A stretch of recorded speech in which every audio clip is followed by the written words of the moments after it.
Thank you, David. I'd like the panel's opinion on a hot topic at the moment.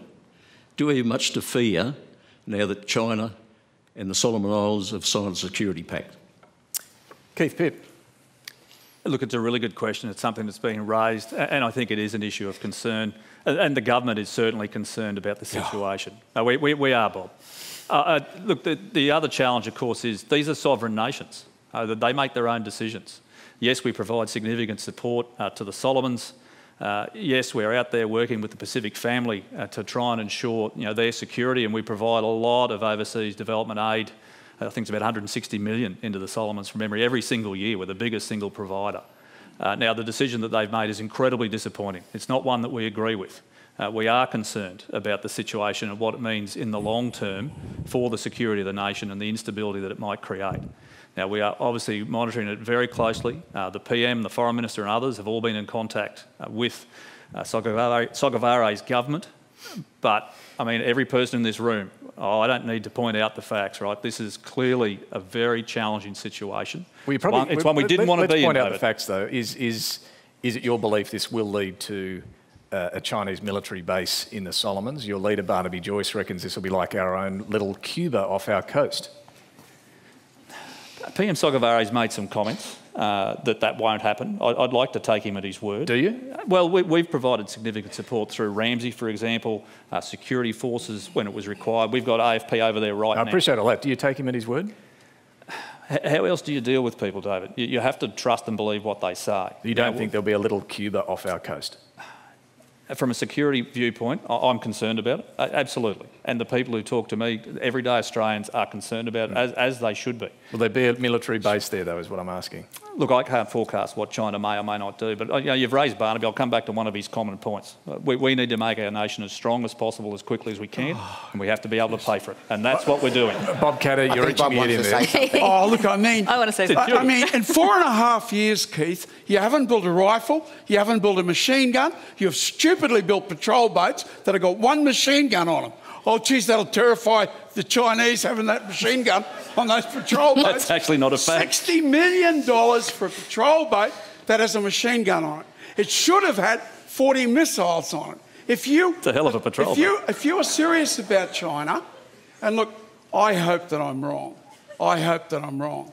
But why would China want the port of Darwin? What, do we have some great trade going through Darwin, do we? We have a few moo cows that I've seen through Darwin. That's about it. Why do they want Darwin? Why would they want, and no one knows this, so I'm going to tell you tonight.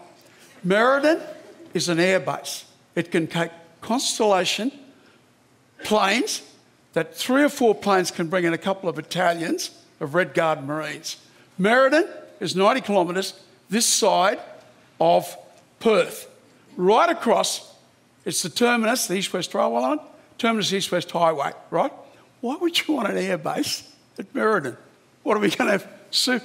Tourists leaving Perth to go to China from Merredin Air Base. Okay, well, let's stick with the Solomons question. There is danger here, very serious danger. So what do you think about the Solomons, though, just quickly, Bob? I mean, clearly the Solomon Islands is going to be a base for China. I mean, if you don't believe that, you're very, very naive. And if you can't see... Now, if you want to defend this country, and I've said it over and over again, I've got a lot of criticism, and I'll probably get a lot more. If you want to defend this country, you build a missile fortress wall around it. So do you think this is a failure of the government?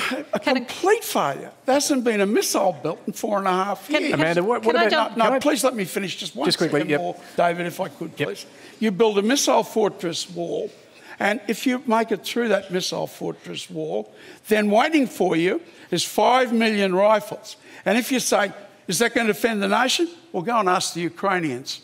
They're taking on the second biggest army in the world, and they've held them at bay for 4 months. Okay, Amanda, let me ask you, you did spend some years living in Fiji. Yeah. What was your experience of what China was doing in the Pacific at the time? Yeah, that was interesting. There was talk of this happening back in 2014 across a number of different Pacific Island nations. I worked in international development at the time.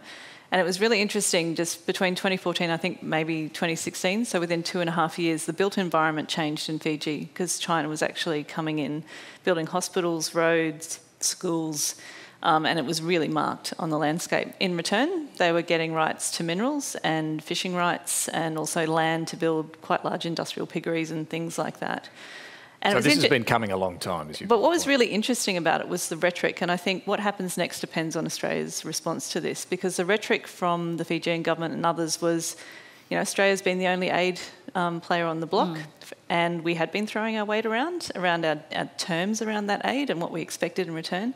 China comes in, and all of a sudden there's someone else to play with.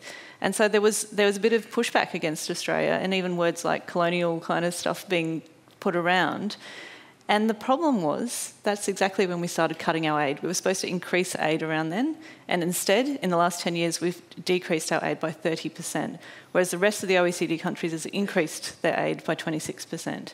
So at the time we should have been building that relationship, we actually took that away and made the situation worse. So I'm not surprised that this situation is happening at all. David, can I just add something? I mean, I know Keith has got to try and sugarcoat this, but this is a total cluster. This is a total foreign policy cluster from a government that prides itself on its national security credentials. I mean, this government is essentially going to this election arguing that they can be trusted on two things, the economy and national security. We've had the worst national security and foreign policy breach of an Australian government since the Second World War. We've got an economy with the most debt, the most deficits, the second highest taxing government in Australian history, with wages we'll get to the economy. lower than Let's they've just ever stick with been. this, though. What would you have done to prevent what you're calling the worst failure in the Pacific since World War II? We would have turned up. What does that mean? We would have actually sent our foreign minister, if not our prime minister, much, and you think much that would earlier. have stopped this? I think it would have been worth a try. But would it have stopped Keith and other Solomon signing this agreement? Keith and other government ministers have been saying, oh, look, sovereign nations, you know, you can't bully people. No one's talking about going and bullying people. People are talking about getting on a plane and going and having a chat, and we didn't even do that. We cut aid, as Amanda said. Well, just on that, I should point out that the government would argue that in terms of the Pacific aid did increase. It depends how you look at it. It's very clear that a number of aid programs to the Solomon Islands were cut by this government, along with to the Pacific generally. And more broadly, this debacle is just another example, a textbook example of Scott Morrison.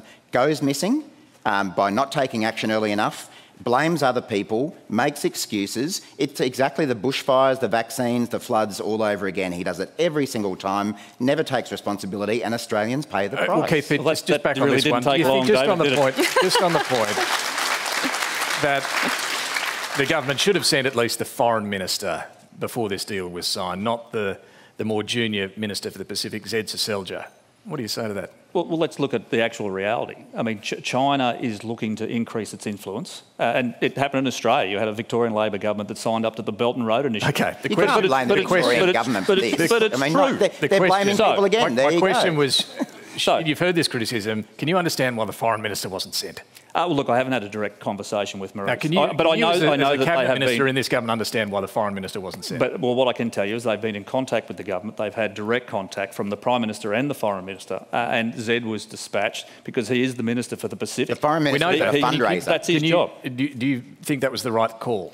Well, it was the one that was available that we managed immediately. Now, I don't know what is in Maurice's diary. I don't know what other cabinet That's what's come out.